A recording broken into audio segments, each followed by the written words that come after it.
The first hike in Canyonlands National Park was Mesa Arch. It is a short hike to a beautiful arch, highly recommended for sunrise. It is a must-do.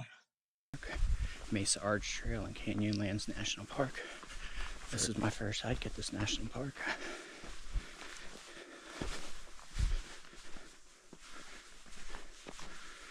Racing to see the sun rise through the arch.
Guys, that was magical. Oh my god. I'm gonna splice in some pictures I took to this video. And you'll see, holy crap. Holy crap. I'm so happy I woke up early to do that.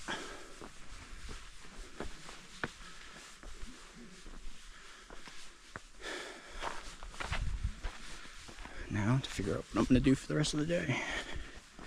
I had a big day today that I don't think I can finish, but I'll do what I can.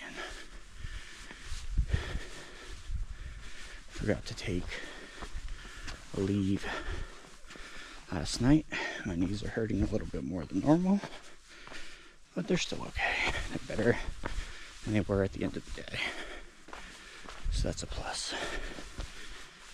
All right, over and out.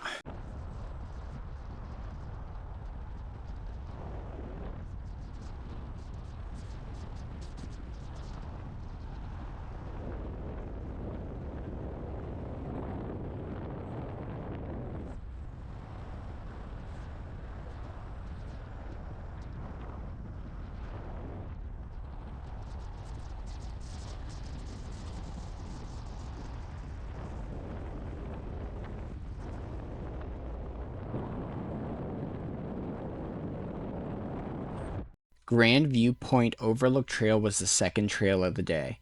It lies at the southernmost end of the Island of the Sky Scenic Drive. From here you can see miles across corrugated canyons. You can see the White Rim four-wheel road and features in the Maze and Needles districts along with distant mountains.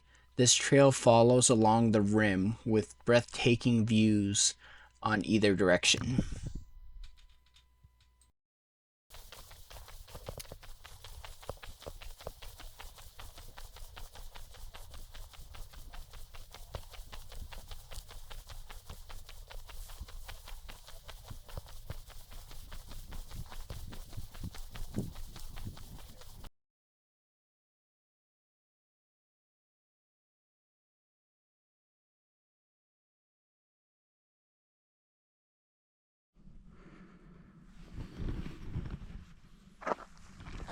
Grand View Point Trail.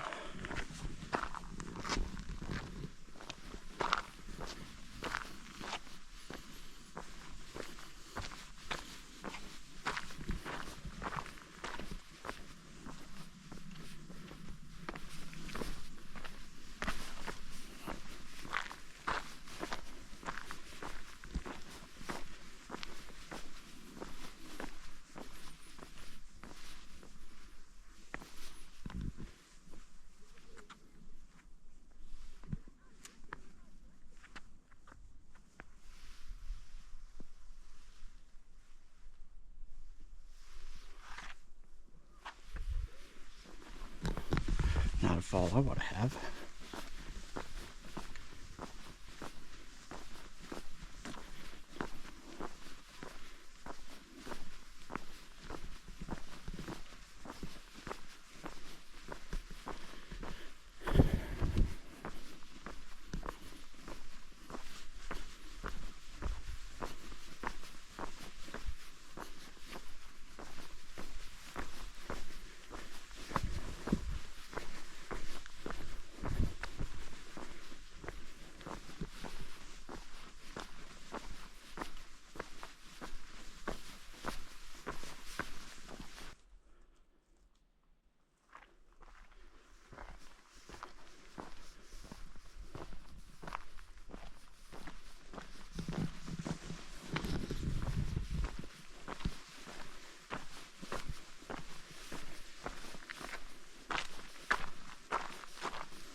White Rim Overlook Trail was the third hike of the day in Island of the Sky District.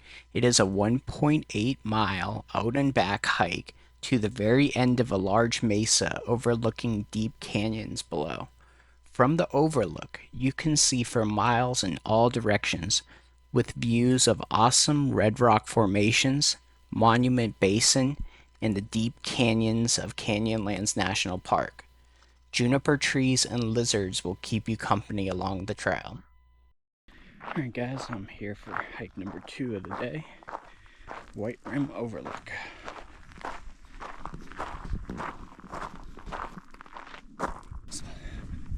So I want to talk about Canyonlands National Park and give you some quick facts about the park. First, obviously it's in Utah. It's part of the Utah's Mighty Five. It's about 4 hours southwest of Salt Lake. It's about 50-60 minutes west of Moab. And it's about 40 minutes west of Arches. And then it's about 3 to 4 hours, depending on where you are, to Capitol Reef National Park. So some additional facts about Canyonlands National Park. It is an intricate landscape of canyons carved by 2 mighty rivers, the Colorado River and the Green River. And those 2 rivers have been carving steadily the Colorado Plateau. This place is known as, I think by the Spanish, Terra Incognita, or unknown land, or unhospitable land. You could also say. And when you look around, you kind of understand. When you're up on the plateau, it doesn't look too bad. And it's a dry desert. But then you get into the canyons, and it is deep. So Canyonlands actually has 5 districts. You have the Island in the Sky, where I'm now. You have the Needles District, which is probably best for backpacking, but also hiking. Then you have the Maze, that is hard to get to. You need to get a high clearance vehicle with probably 4-wheel drive. It's seldom gone to. Then you have Horse Canyon, I believe. Finally, you have the rivers themselves, the mighty Colorado and the Green River. So this park is famous for its canyons, its mesas, its buttes, its fins, arches, and spires. We already saw one earlier today. We went to Mesa Arch, which is pretty cool. And Edward Abbey described this place as the most weird, wonderful, magical place on Earth. There is nothing like it anywhere else in the world. And that's pretty apt for this national park. So let's talk a little bit about Canyonlands National Park's district's entrances. Each district has its own entrance and road system. None of them are connected. The Island in the Sky district, where I am right now, is pretty famous for its White Rim Road loop. It's a high clearance, rough road, but a lot of Jeepers do that. And yeah, it's 100 miles, and it goes along the rim of the canyon.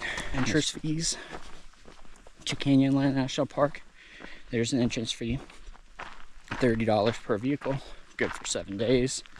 You can reserve your entrance fee beforehand, before your hike at recreation.gov, but you don't have to. You could also get it at the entrance stations.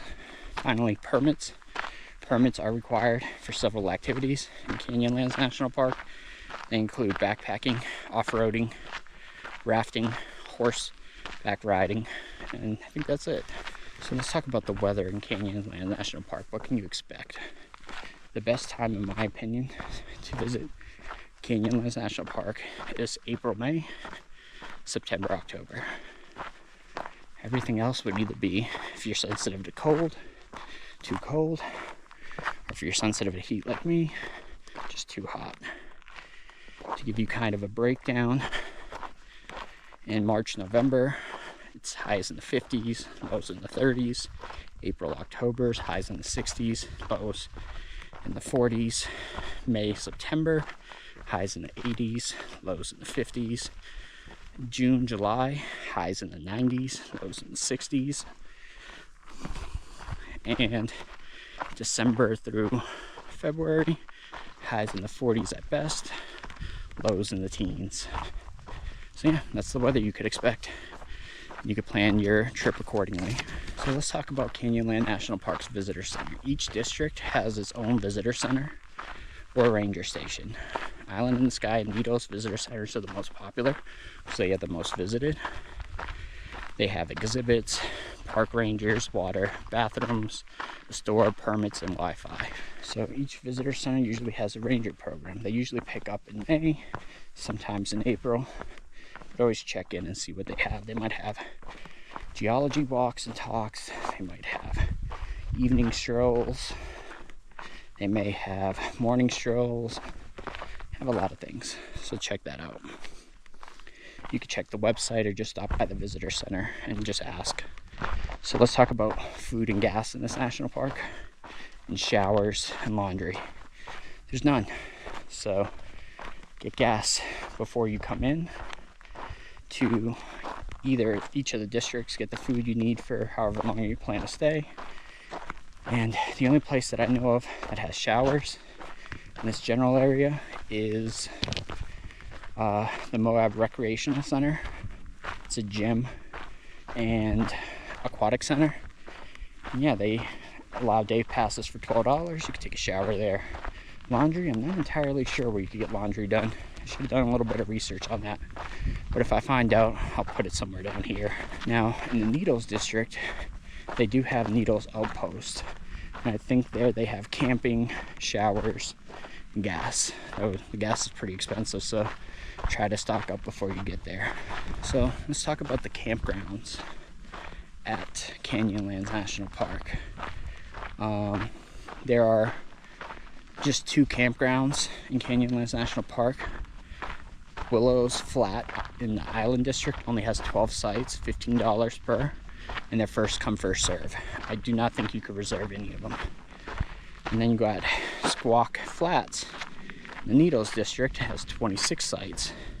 Some reservable, but most are first come, first serve. And if you do reserve, it has to be 6 months in advance, and they go all quick. There's no showers, no water, No showers and laundry at either of those campgrounds. So if you're visiting Canyonlands, what are kind of your alternatives? You can get one of those two limited campsites. You have Dead Horse State Park on the way to Canyonlands. It has a lot of campsites there. That's where I stayed for my trip to Arches and Canyonlands on the Island of the Sky District. So it's pretty convenient. It's a bit of a drive to Arches, but it's a real close to Canyonlands, so it was really convenient.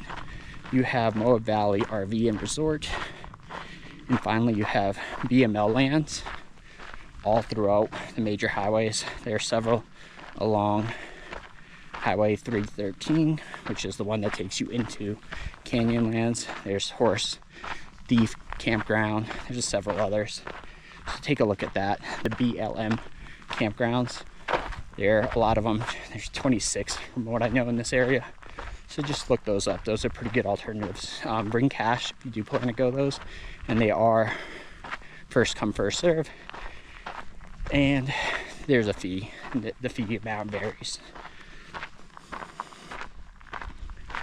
So when you're in Needles District, you have just outside the National Park in Needles District, you have Needles Outpost, and they have campgrounds and everything. So finally, for this little section, let's talk about cell phone service and Wi-Fi. While there was a decent amount of service in Arches, there's significantly less in Canyonlands, so just don't expect it. There's a little bit on some of the roads, not a whole lot. And in Needles District, don't expect any service. Wi-Fi,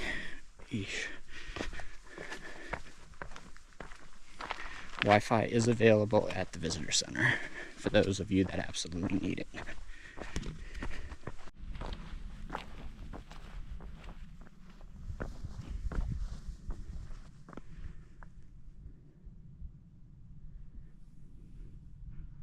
That right there is the White Ribbon Road. Look how close it gets to that canyon. Holy crap, that will freak me out driving. That's pretty awesome.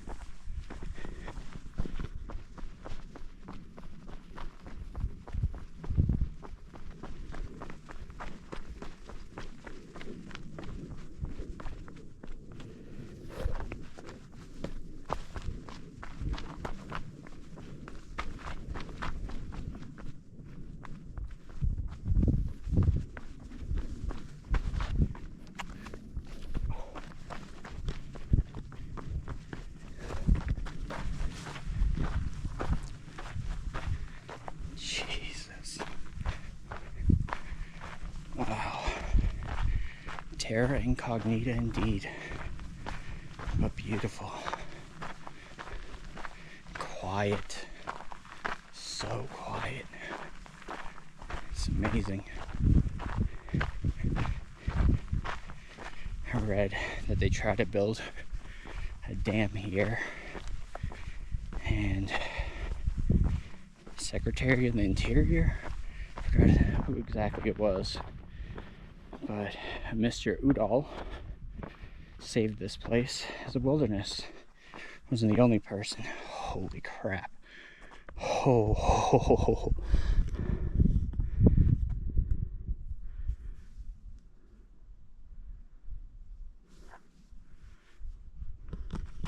This canyon is so deep you can't even see the river.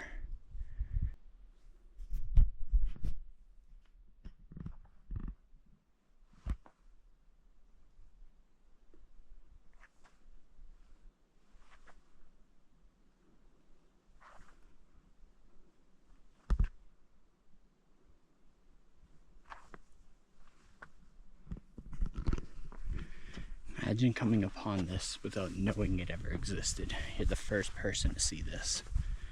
What would you call it? How would you describe it? Edward Abbey did a pretty good way. And the Spanish, honestly, wasn't too bad either. Terra Incognita. Wow. All right, I'm gonna enjoy this for a bit and then head back. All right, over now. A baby juniper tree. Go big and strong, baby.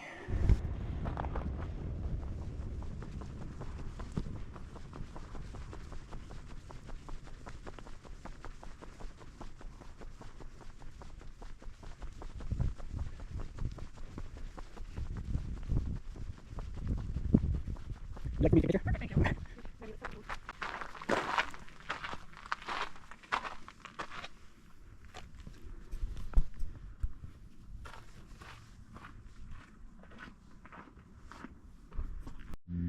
So yes, let's talk about when Canyonlands National Park was founded. It was founded on September 12th, 1964 by President Lyndon B. Johnson. It's our 31st national park. Zion was our 15th in 1919, Bryce was our 17th in 1928, Arches was our 31st in 1971, and Capitol Reef was our 35th in 1971. Murphy Point Overlook Trail was the 4th hike in the Island in the Sky district. It is a 3.4-mile out and back hike. The trail crosses a section of expansive island mesa to an overlook that provides views of the canyon and mesas of the Maze District, as well as a glimpse of the Green River and many prominent buttes, spires, and rock formations such as Cleopatra's Throne. So let's talk about the size of Canyonlands National Park. It is our 23rd largest national park by size, and it has over 337,000 acres. That's approximately 468 square miles. It's incredible. Of Utah's Big Five, Canyonlands is by far the largest. Capitol Reef is in 29th place, and it's the 2nd largest of Utah's Big Five. Then it's Zion in 36th place, Arches in 44th place, and Bryce in 51st place. So next, let's talk about how many people come visit Canyonlands National Park. This park gets about 800,000 visitors every year. That's approximately 0.9% of all park visitors come to this national park. And it is the 28th most visited national park. Of Utah's Big Five, Canyonlands is the least visited, which is crazy because the amount of trails, the amount of backpacking, the amount of everything you could do here is astronomical. So yeah, people are missing out. So the most visited months for Canyonlands National Park is in April, the month that I am here. 102,000 people typically come in the month of April. In the month of May, about 119,000 people come. In the month of June, you have about 92,000 people coming. September, you have 97,000. In October, you have 101,000 people visiting this park. So let's talk about what activities you can do in Canyonlands National Park. First and foremost, what interests me the most, hiking. There are over 200 miles of trails in this park. I am not going to scratch the surface. I might get 50 miles, maybe 60 in 3 days. So yeah, there's a lot to do here in terms of hiking. And again, for me, the best hiking, day hiking, is an Island in the Sky in Needles District for backpacking. So you could obviously also backpack, bike pack, and raft pack. Raft pack the rivers, obviously. There's some biking trails, and there's some backpacking trails in both the Island and Needles District. Now, a permit is required for backpacking. There's a required fee, I think $36 per night, and then $5 per person. They're reservable online, and they're usually available 4 to 6 months in advance, depending on where you're going. Chesler Park in the Needle District is probably the most competitive place to get a backpacking permit. But yeah, be ready to snap those up the second they become available. So another thing Canyonlands National Park is known for is biking. And Moab area in general is known for biking, mountain biking especially. It's kind of the epicenter here in Moab. So there are over 100 miles of trails that you could bike pack. You could need permits for bike packing and biking, I think in general, but I'm not 100% sure, but definitely bike packing. So talk to the visitor center to figure those out. You could also rock climb and canyoneer in Canyonlands National Park. Mostly in the Island in the Sky, there's very rigid rules, so make sure to follow those. I don't rock climb, I don't boulder, so I didn't really pay attention to what those rules are, but look up on the National Park website and you'll see it there. You could also do stargazing. Canyonlands is recognized as an international dark sky park. And then finally, you have auto touring. If hiking and biking isn't for you, or you have more limited access, you have plenty of roads. You have scenic roads, the scenic road to Grand Point Overlook. You have the White Rim Road if you want to do a more rustic one. So yeah, there are plenty of roads for you to go and see, and there's like Buck Canyon that I just came from. It's like a 100-foot walk to an overlook, and there's several places like that, so you could definitely auto tour and see a decent amount of the park just from your car. I would say it's not the best national park for auto touring, but it's far from the worst. It's in the top third that I've been to for sure. Your ability to see things from a car. But in my eyes, the only way to truly see a national park truly is with a backpack. But close second is by getting out there and hiking. If you can, do it. It's so worth it. All right, over and out.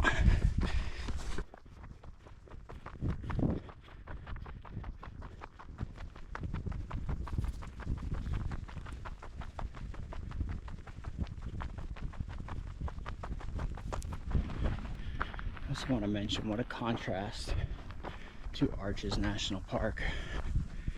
This place is so quiet. I pass a few hikers here and there, but it's striking how quiet it is compared to Arches. Arches just had so many people, whereas here, not as much.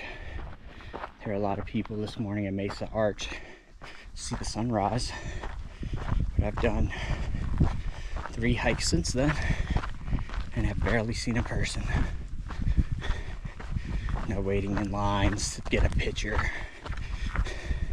No people in the middle of my shots or me in the middle of theirs. So yeah, Canyonlands, I'm loving it so far. It's only day 1, not even noon. But it's taking an early lead on Utah's national parks. Right in there, you're gonna see a little green area, and that's the Green River. Almost at Murphy's Point, but I had to pull off for that look. That was really nice. I have this trail to myself. Haven't seen a soul. Probably because no one wants to do it in the sun. And it's starting to bake my brain too, so I don't blame them. It's so cold that it feels good. I'm just a tiny bit sweaty.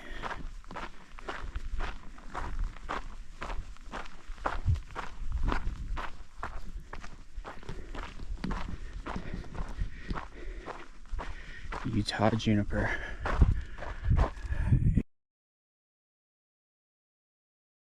Will forever remember that look. And this is the 2-pine pinyon, I believe.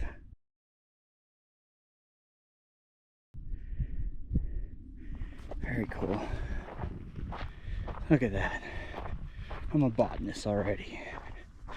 Do one little nature trail and you think you know stuff. Anyways, over and out.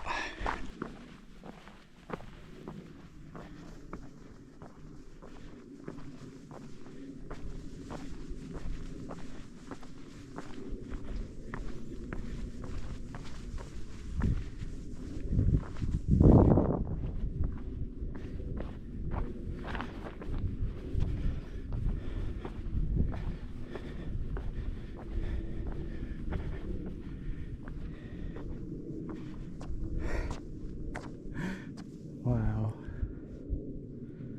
Wow, wow, wow.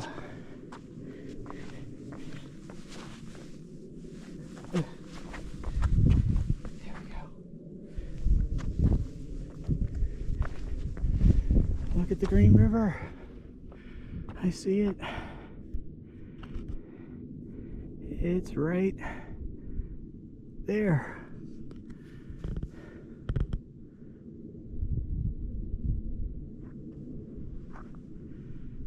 Murphy's Point has not disappointed.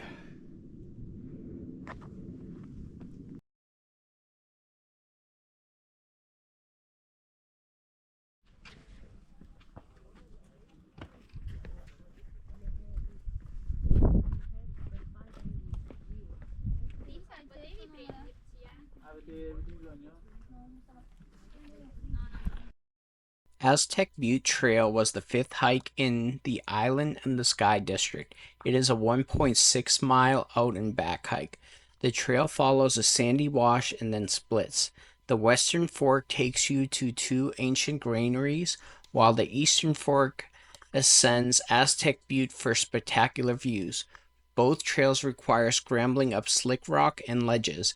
Entering, touching, or climbing on archaeological sites is strictly prohibited.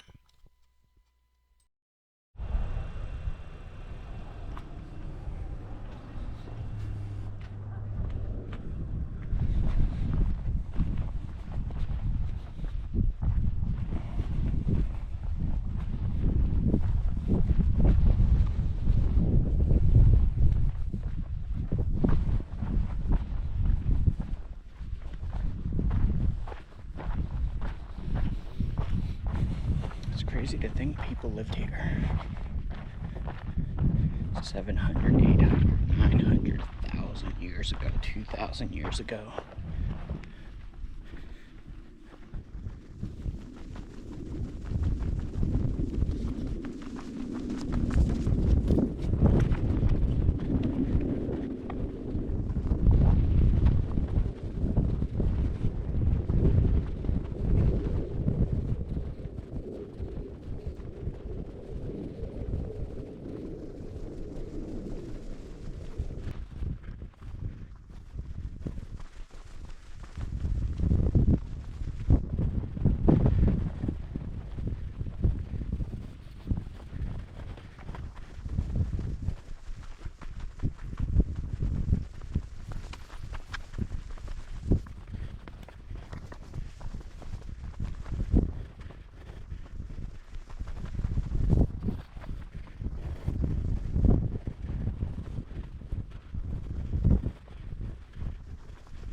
It's crazy to think that humans have been here for over 10,000 years in such a desolate place.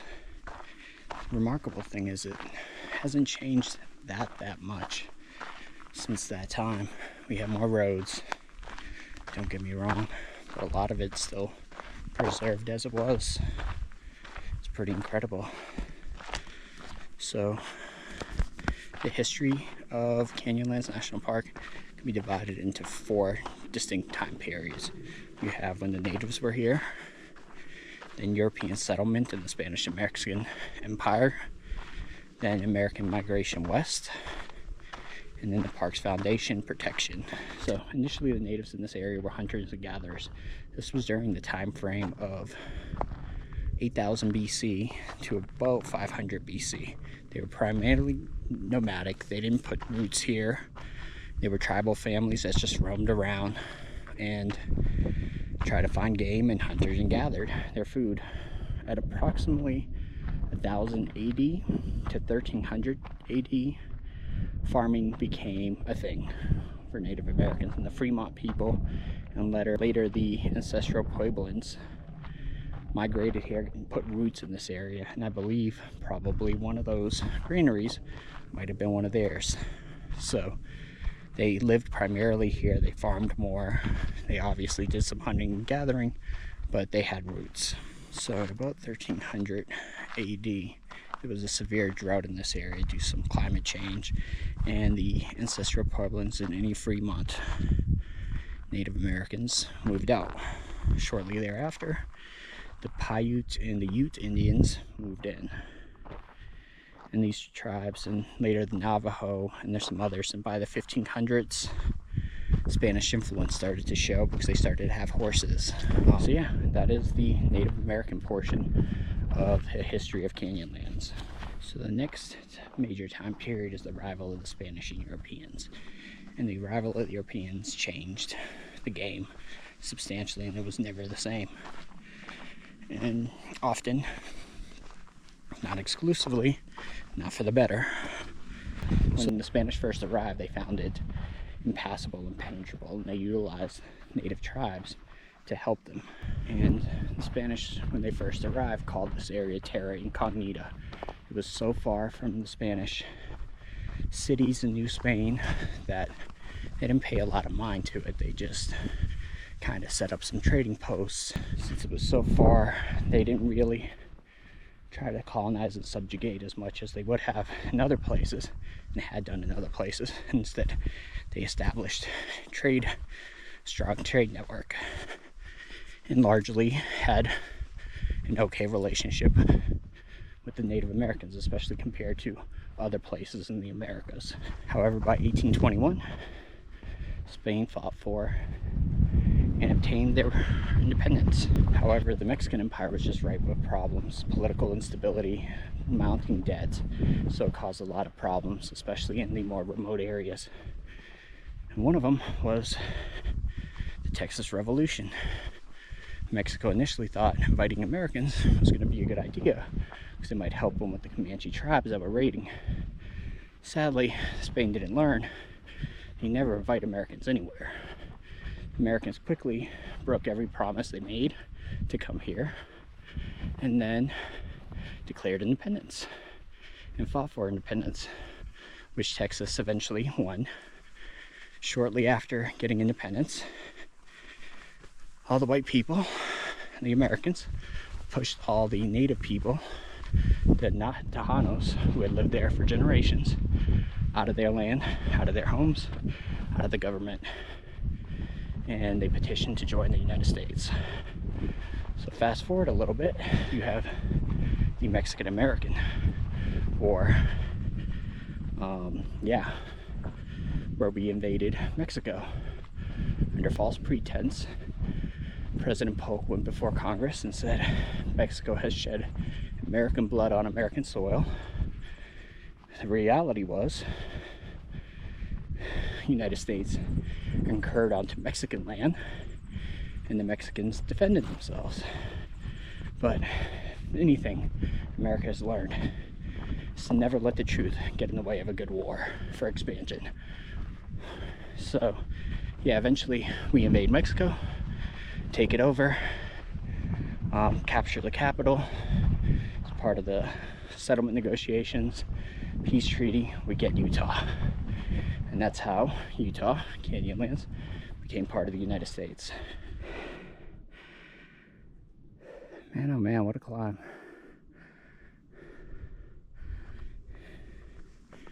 And it still goes up. You go all the way to the top. That's where I'm going. Utah has been humbling. I can't do this stuff. I got one step away from the top. I couldn't do it. Just gonna make the scramble up. Someone did it in Crocs. fucking Crocs. Utah ain't for me, guys. This bouldering stuff, just can't do it. So American exploration into Canyonlands National Park in this general area really began with the Macabre expedition in 1859.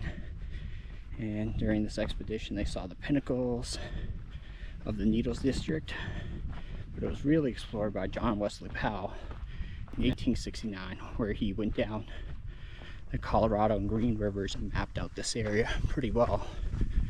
And he has some pretty inspiring quotes about this place. That everywhere he goes, it's untouched by man. It's wilderness everywhere.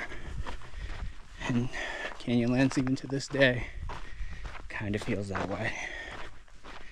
I just can imagine what it would look like back then.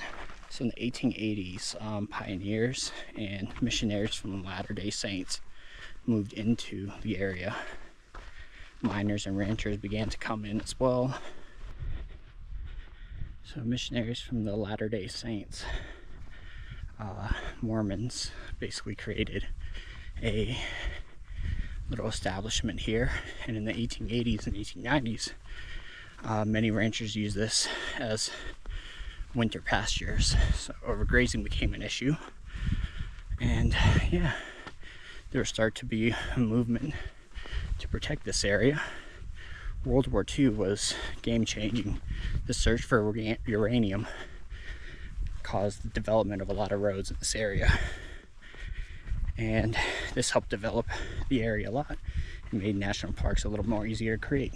In the 1930s, began a conservation movement. First was William Bates, who served as the superintendent for Arches National Park from 1949 to 1964. And during that time, he called for the creation of Canyonlands as a national park. He was a chief advocate at the time, and he's commonly referred to as the father of Canyonlands. And he's not the only person who did a good job. Secretary of the Interior, Stuart Udall, also played a significant role in protecting this place. I swear these people are part goat. How the hell did they get up there? Oh my god, I'm gonna try it after this next hike, but I swear they're part goats. What craziness, how the hell? I'll never say I'm outdoorsy again. Holy crap. Outdoorsy out here is different. I thought going on a 20-30 mile backpack made me outdoorsy. In a quarter mile, no. You will arrive at no, your it doesn't. Holy crap. This is shaken me to the core. Holy moly. Alright. Upheaval Dome hike was the sixth and final hike in the Island of the Sky district. It is a 1.6 mile out and back hike to two viewpoints of Upheaval Dome, one of the most unique and beautiful geological mysteries of the park and Utah. The origin of the dome is a source of endless debate. For some mysterious reason, rocks formerly buried a mile underground are now on the surface in a crater. Two most common theories are the salt dome theory and the meteor impact theory. Research recently supports the meteor hypothesis.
So I am at Dead Horse Point State Park.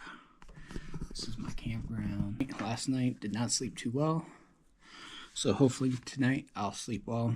So today was day 3, Canyonlands Island in the Sky. It went pretty well. I didn't do the last full hike. I only did a portion of it. I talked to a ranger and they said there was a boulder field and me and boulders do not get along right now. My knees are kind of hurting. I didn't want to risk it, so I just went up to Upheaval Dome. The sunrise from Mesa Arch was breathtaking. I'll splice it in here. It was absolutely stunning, stunning, stunning. Absolutely do that. Grand Point view was beautiful. Don't just go to the overlook, do the hike as well. White Rim was also really pretty. Bucks Canyon was a quick pull off. It was okay. Murphy Point was an absolutely must do. Murphy Point Overlook, absolutely stunning. Probably my favorite hike, perhaps. Then I went to the visitor center for an hour because I was ahead of schedule. I did Aztec Butte. I didn't fully do it because rocks, slippery rocks. Yeah, I got 99% there and I couldn't do the last bit. You know, when people out east say they're outdoorsy, they don't understand outdoors like what it is out here. There are different breeds out here. After Aztec Butte, I went down to Upheaval Dome and did the hike instead of doing the Cycline Loop, which is about 8 miles. I skipped it. I did just a little portion of it, and then I did the Upheaval, which was like 1.75. So I hiked over 10 miles easily today. It was good. It's 5 o'clock, or 5:30 now. Oh, 6 o'clock. So I'm going to have dinner. I am going to try to clean up a little bit because it's been 3 days without a shower and I'm not sure when I'm going to get my next one. I just learned that the Moab Recreation Center and Aquatic Center where I was planning to take a shower is closed. The hostel is open only at 8:30 and I need to be in Needles by 9, so looks like I might go another day and a half without a shower. So I'm going to try to clean up here a little bit as best as I can. But, I mean, I did the AT, and the AT, I went 5 days without a shower, I think. Oh, I went 10 days once without a shower. That was rough. Anyways, I am about to have food. Little trick I learned on the AT. Idaho mashed potatoes plus ramen. I think we called this a ramen bomb. Actually tastes pretty good, but I doubt it's going to be many people's go-to.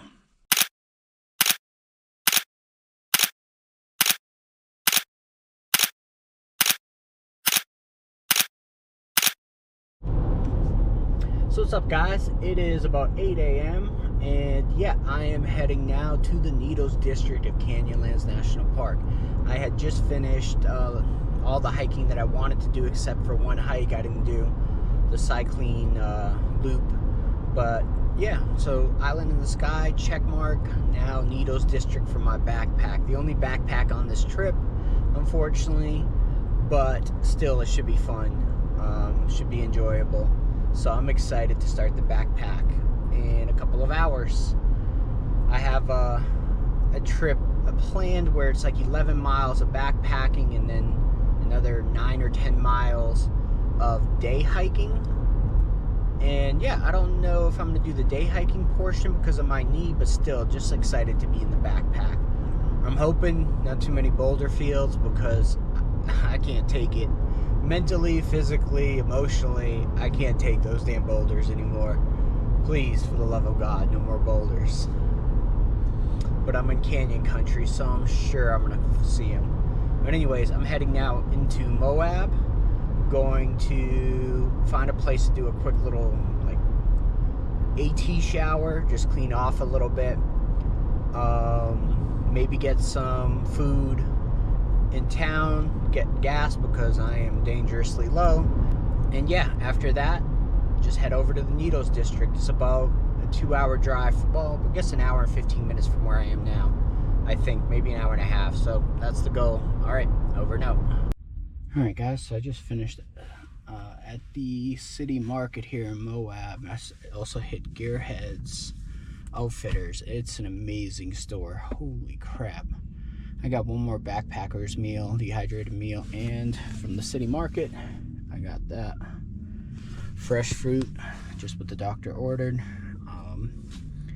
Yeah, I'm gonna have breakfast, force myself to eat this, and then off we go, probably an hour and 15 minutes to the Needles District. All right, over and out.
Chesler Park is a popular loop trail located in the Needles district of Canyonlands National Park. It is known for its unique landscape of towering sandstone spires and narrow slot canyons, including the infamous Joint Trail. This trail provides many great panoramas of the Needles formations. The Joint Trail winds through deep, narrow fractures in the rock. Chesler Park is a large, circular desert grassland meadow enclosed by some of the tallest rocks in the heart of the Needles District, displaying the characteristic red and white colors of cedar mace or sandstone that covers this section of the national park. This is an amazing loop trail that everyone should do.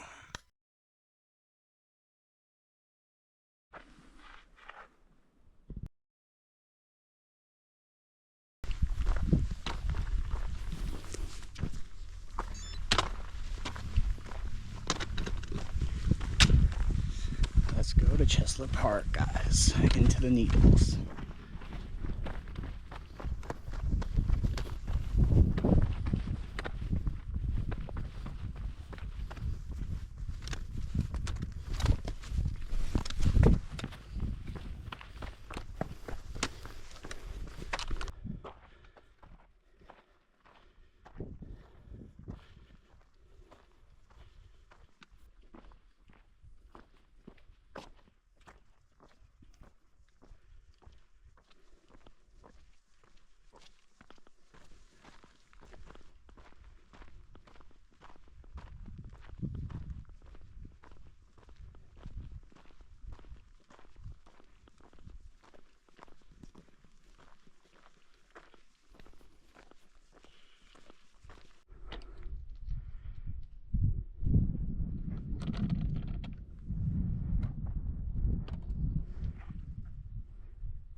Look at this, guys.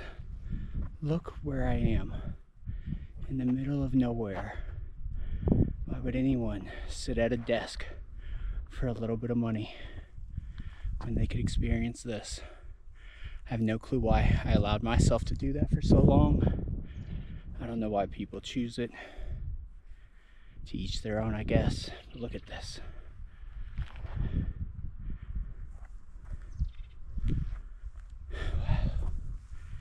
I will never get enough of this place.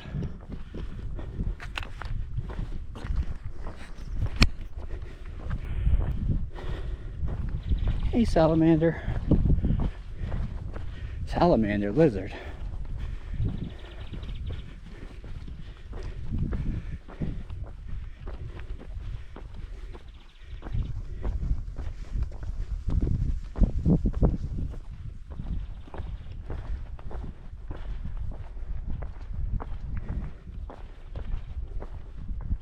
Uh-oh. Problem is you could lose the trail quite easy, like I just did.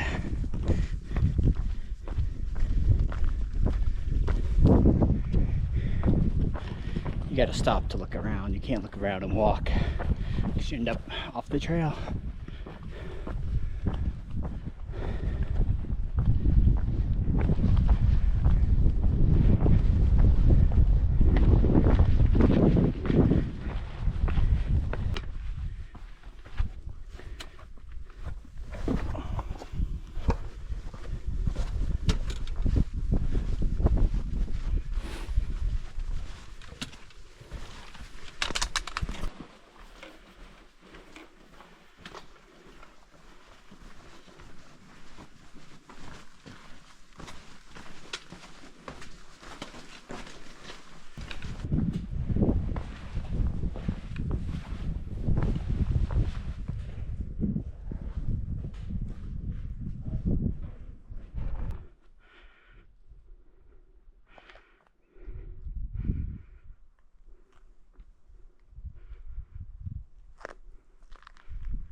I've had a smile on my face the whole day, with the minor exceptions when I got a little lost. Oh Lord, every time I look up I smile.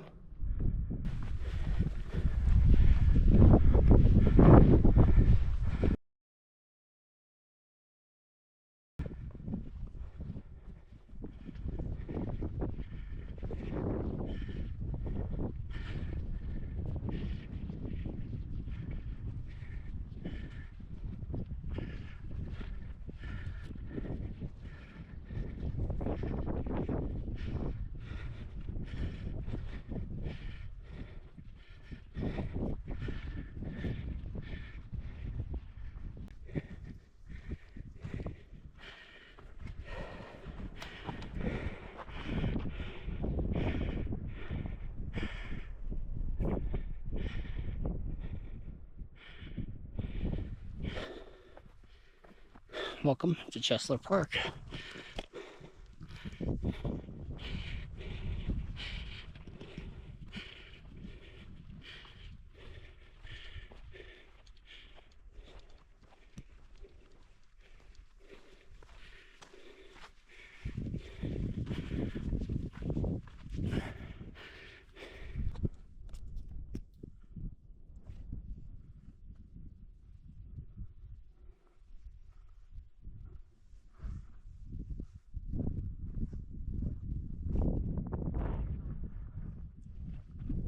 Made it to camp for the night.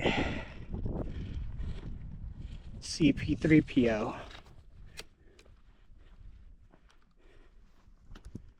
Very cool.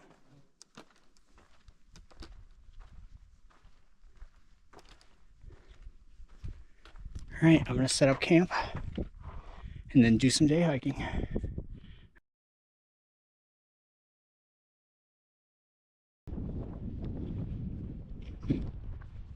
I'm on the joint trail.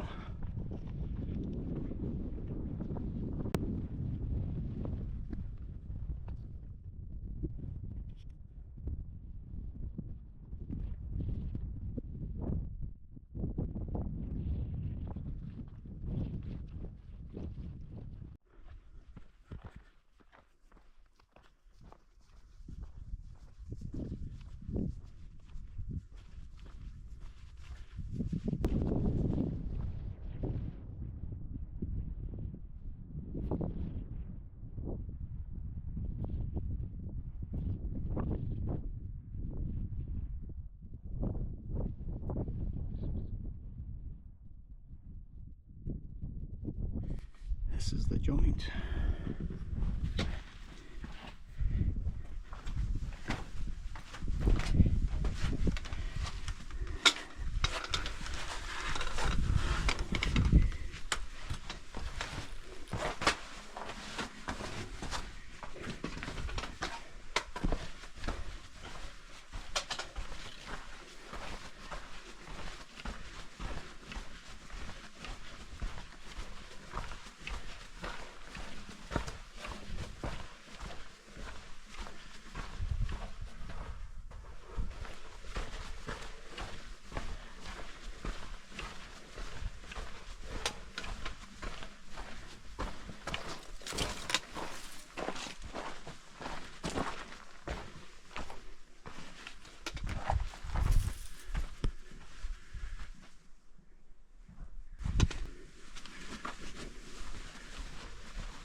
So Chesler Park Loop joins this dirt road, but still it's pretty.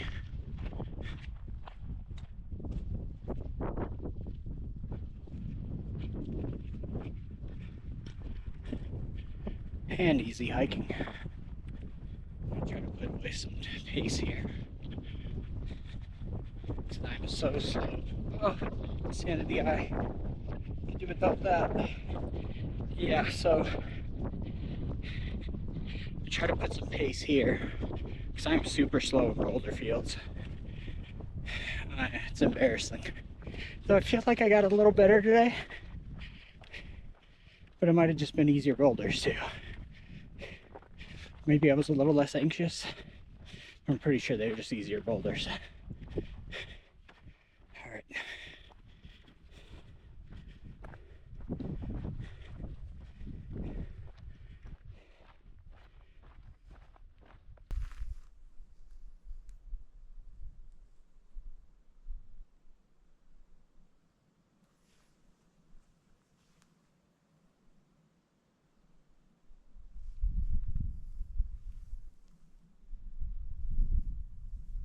Look at this.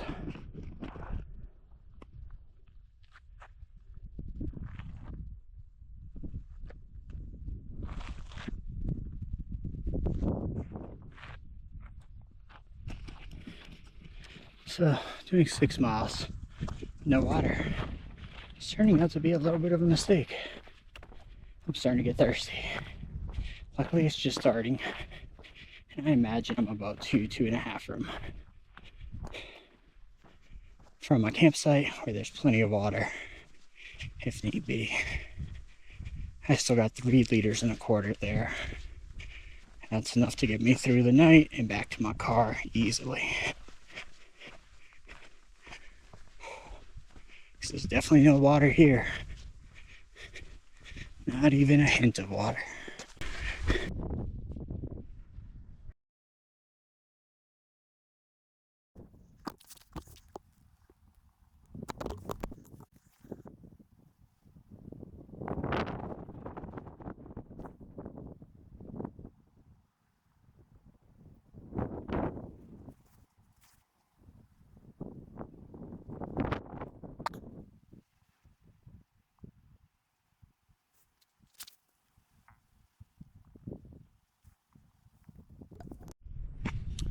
Look at my rock that I get to lay down on and watch sunset.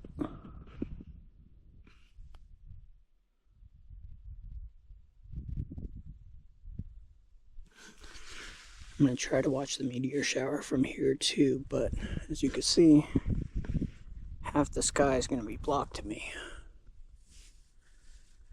But hopefully, what happened on this part of the sky.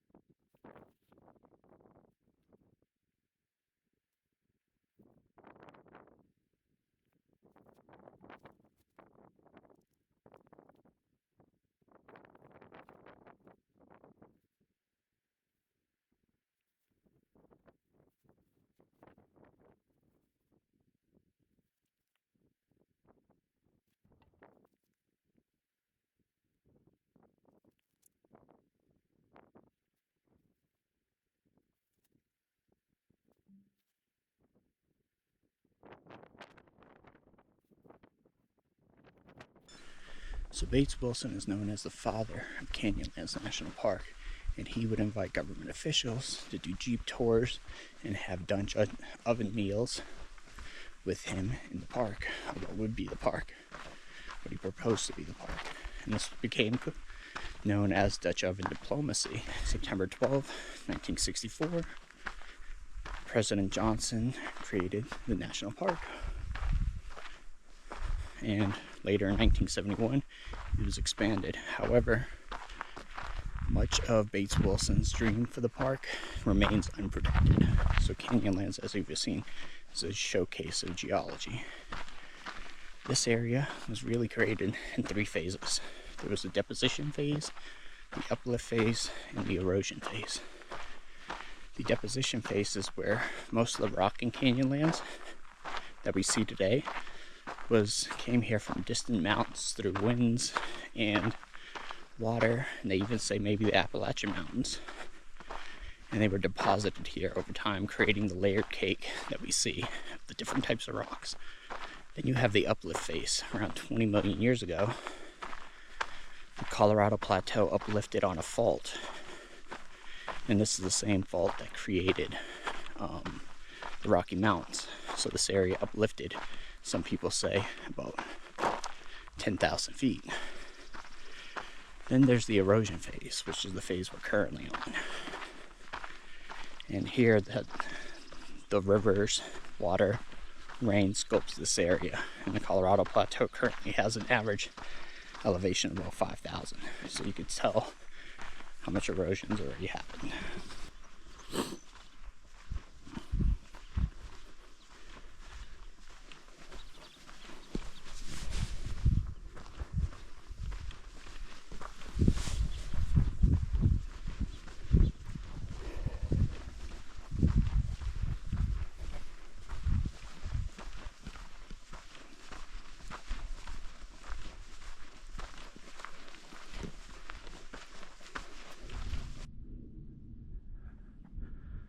I'm truly in what feels like the middle of nowhere.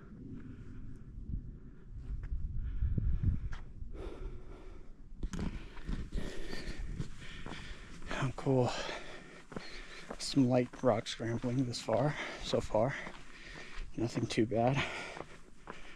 I do got to be mindful, and I'm by myself, and that if I ever get to a point where I don't think I can come back, I just got to turn around and take the L. Alright guys, I'm way off trail. I don't know where I went wrong. I was just following the cairns. I thought there was only one trail out here. There is only one trail according to the map. But yeah, as you can see, there's definitely cairns out here. I got to a point where I was like, I don't think this is it. I'm starting to go through places that I shouldn't be stepping in to protect this area. So I'm just going to turn around. If I find the right way, I'll still try to do a Druid Arch. If not, I got some bonus hiking miles in. It's okay. That is life. Sometimes in Canyonlands, you get lost.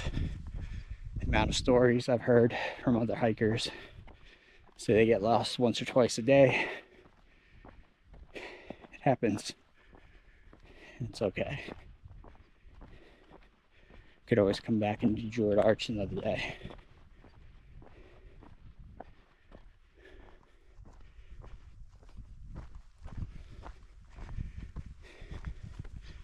Oh man, that's a little disappointing though. Cannot lie.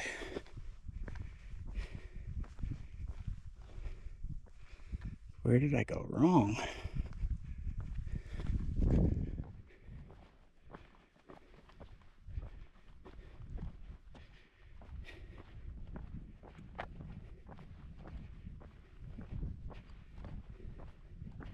Crazy thing is I didn't even see another alternative but the way I was going. Oh well. Back to camp. Finish packing up. Head back to the car. Do a couple little day hikes. And then a much needed and well deserved shower. Yep, phone died, which means no GPS, which means I am 100% turning around. But honestly, I can't be too mad. This was a beautiful mistake. Look at this place. I mean, how can you be mad when you're here?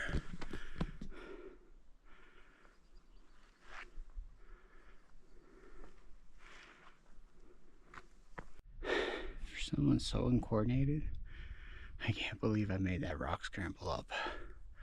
On the way down, I was like, this is probably the edge of my ability.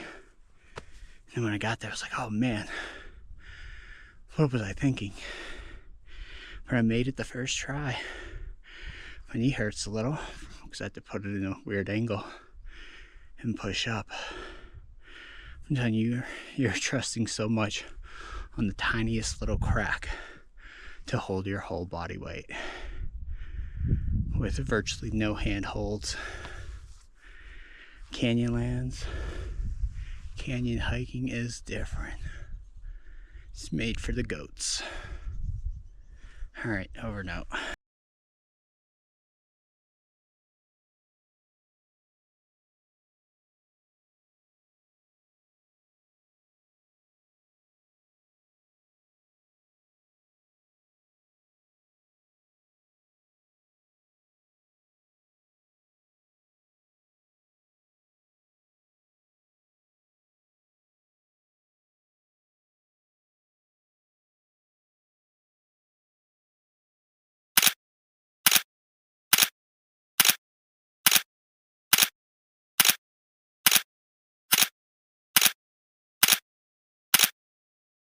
The Confluence Overlook Trail treats hikers to a scenic walk through Big Spring and Elephant Canyons. The trail ends in a dramatic overlook with panoramic views of the confluence of the Green and Colorado rivers and the Island in the Sky and the Maze Districts in Canyonlands National Park. This relatively easy trail traverses dry, open country along the northern edge of the geological faults that shaped the Needles District in Canyonlands National Park.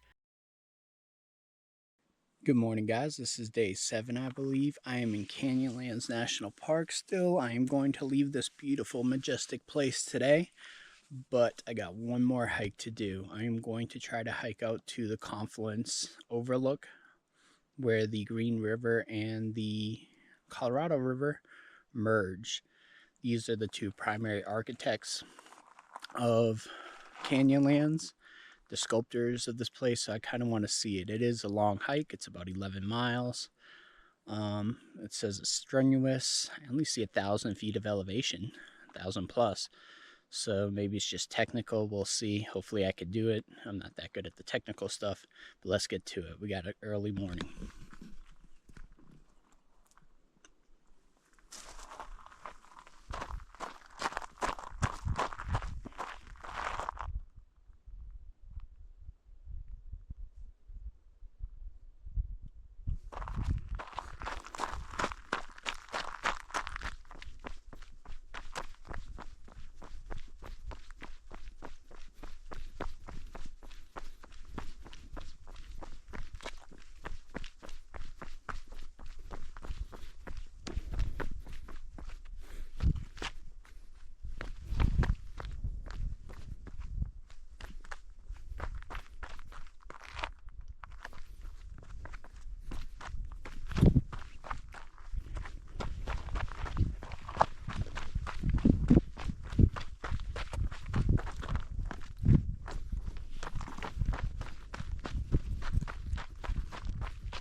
And off that little plateau, trail goes down there into that canyon below. That makes sense. I'm going to an overlook of the Colorado River. The Colorado River carves its way down. So we're climbing on the way up, but won't be too bad.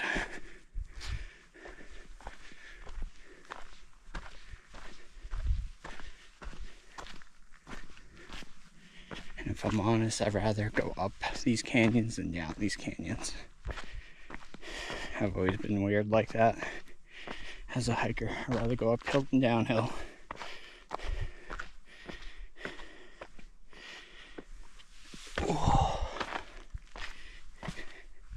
You know, uphill targets things you could train: your heart, cardiopulmonary system, your muscles. All that can improve. Downhill seems to target stuff you can't train: your joints, your ligaments. So yeah, but anyways, down into the canyon I go.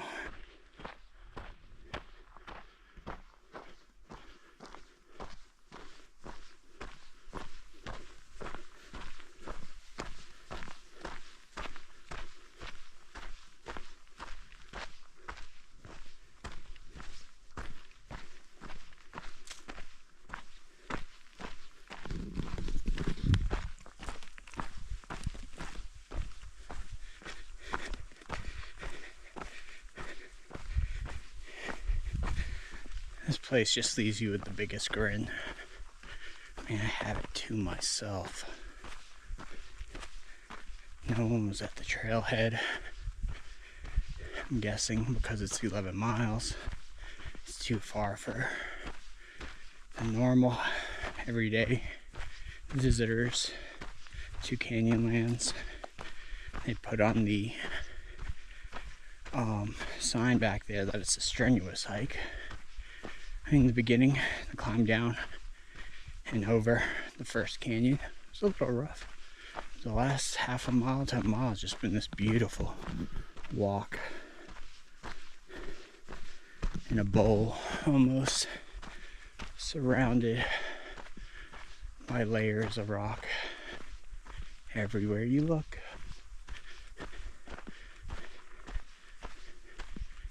Navajo, Entrada, and all the others. Gorgeous.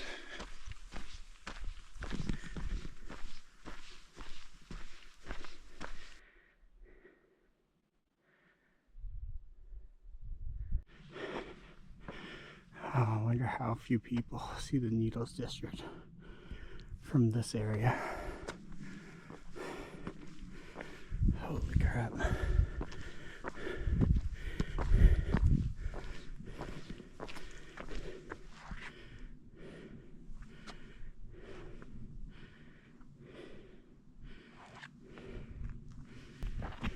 This has been such a pleasant hike.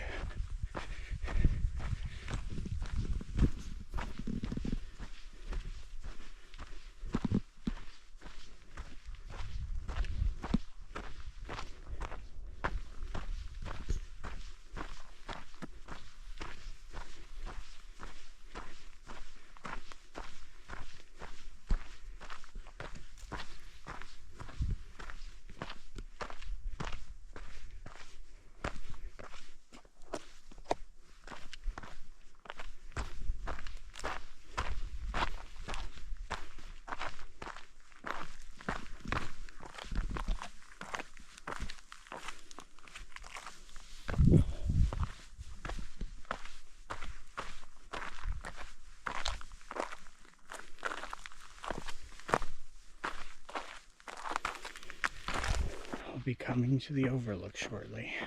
The primary sculptor of the canyons of this area.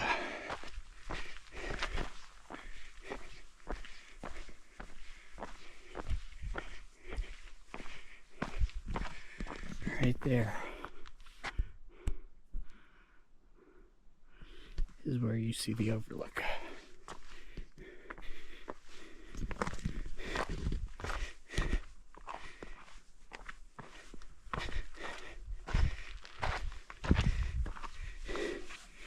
I have a tendon on my right foot that's been giving me problems for a while, and it doesn't allow me to flex back even with that, and the knee pain, and been going with no breaks for a while. I still have the biggest smile on my face. This is what life's about. I have this entire place to myself. Not a single soul, probably for miles in any direction.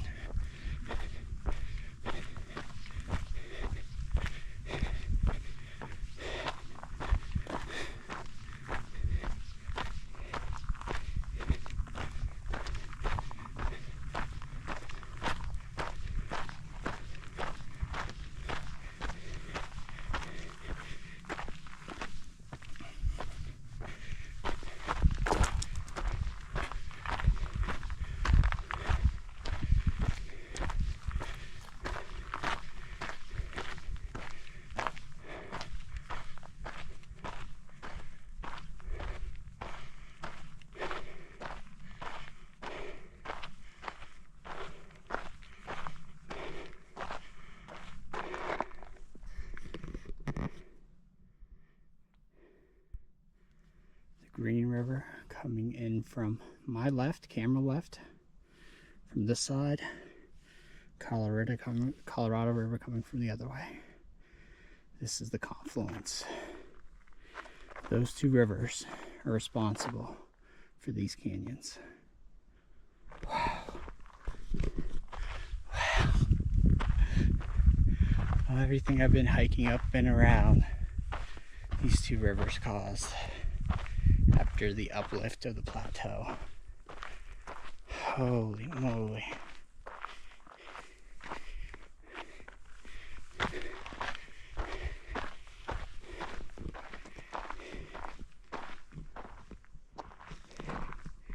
And don't want to get too close to here. That's about as far as I'll go.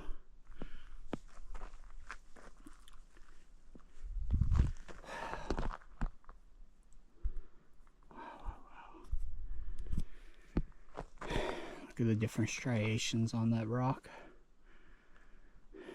Different deposits over millions of years. Guys, this is country. This is life. It's beautiful. Wow.